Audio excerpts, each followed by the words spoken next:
Operational excellence is a system, not a set of tools. If you're looking at a nice toolbox that you can use whenever you'd like, people choose to opt out more often than not. Operational excellence is not a toolbox, it's a way of thinking, living, and acting in a business.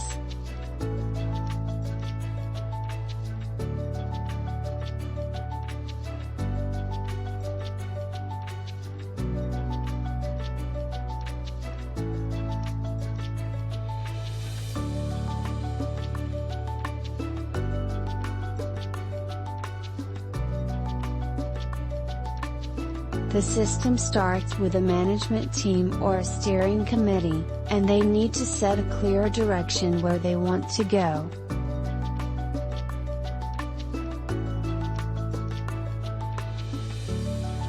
On the right-hand side is what we call working on the business.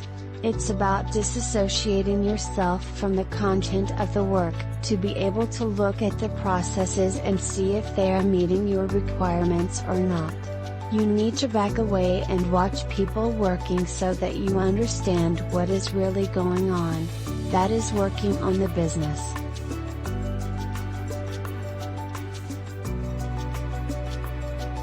You have pillars supporting the system. A pillar is basically a team who takes time out to focus on one topic and one set of losses.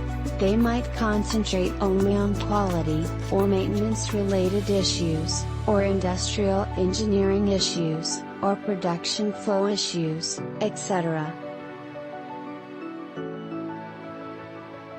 This means that if you set up a clear direction where you want to go, a vision, this team of people could say, okay, here's why we are not there yet, and they analyze that.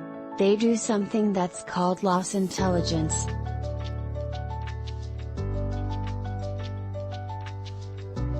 Then they launch improvement teams, you can call it Kaizen teams.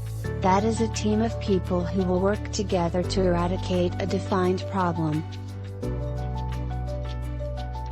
At the bottom of this triangle is what we call the ownership transformation. It's about transformation in general to change the culture, which is important, and the knowledge and capabilities of the people to build processes, to create value, to bring results.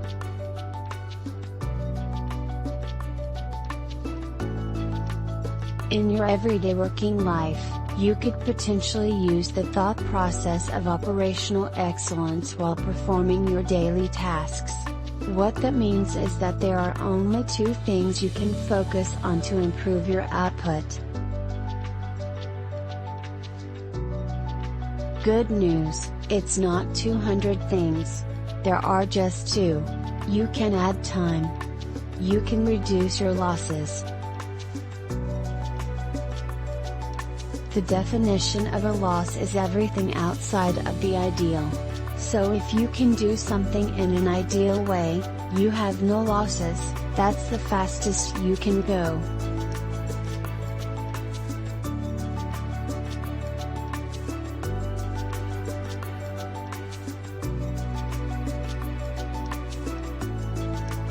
You aim for a challenging target to reduce the losses.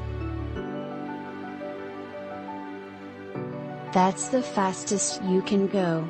Right amount of time, no losses, maximum output.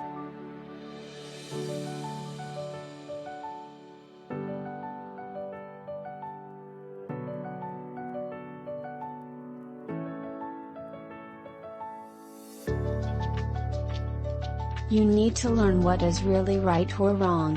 When you walk into a meeting as a leader, for example, you pass through a production area. Did you walk without looking, or did you actually see what's going on around you? If you can see it, you see a lot of losses that you could potentially address at one point. I see these as a bunch of candles on the table. They're burning. You put your hand on top of it. It hurts, some people like that, most don't. So, you burn yourself every day on the same candle.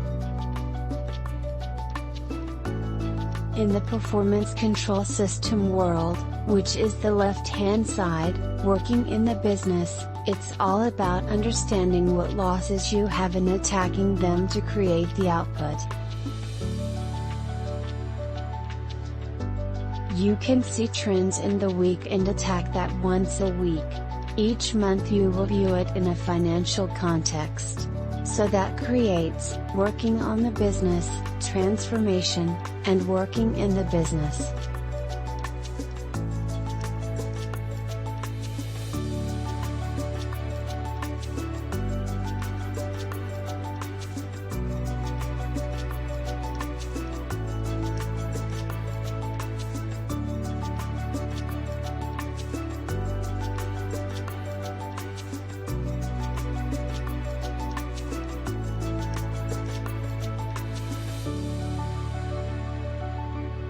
The core is plan, do, check, act.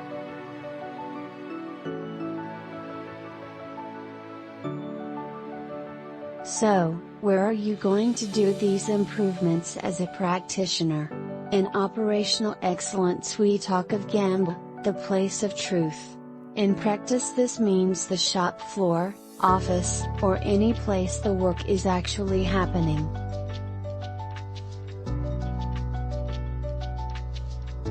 If you want to really see what's happening and understand where you can target your losses, go on a Gemba walk and see the activities happening for yourself.